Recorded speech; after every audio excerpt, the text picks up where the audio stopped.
In this video, I'll be showing you guys on how to connect iPhone to Insignia TV. So let's get started.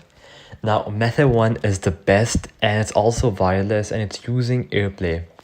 And this works if your Insignia TV has a Fire TV or Roku TV built in.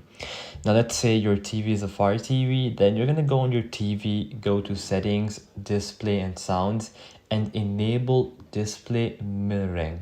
Now if you're on your Roku TV, you're gonna go to settings, Apple AirPlay and HomeKit, go to AirPlay and turn it on.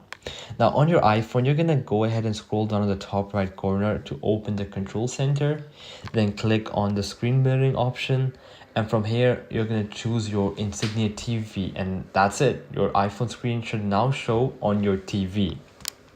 And that's the first way. Now the second way is using an HDMI cable, and this 100% works and there is no lag at all. However, you need to purchase a few equipment for this to work.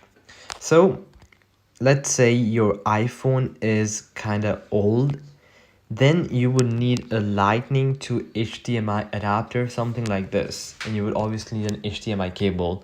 So this end goes into your iPhone and the other one goes, the one HDMI goes here and the other one goes to your TV, and it's basically connecting your laptop to a monitor. It works on the same principle.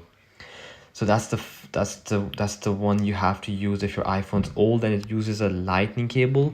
Let's say your iPhone is relatively new, then you have to go with the USB-C to HDMI. So you have to buy these adapters on Amazon. You can get them for about $5 or something. And it works the same way. This goes to your mobile and the other end is for the HDMI cable. And yeah, once you do that, the connection would be successful and your iPhone screen will show up on your Insignia TV.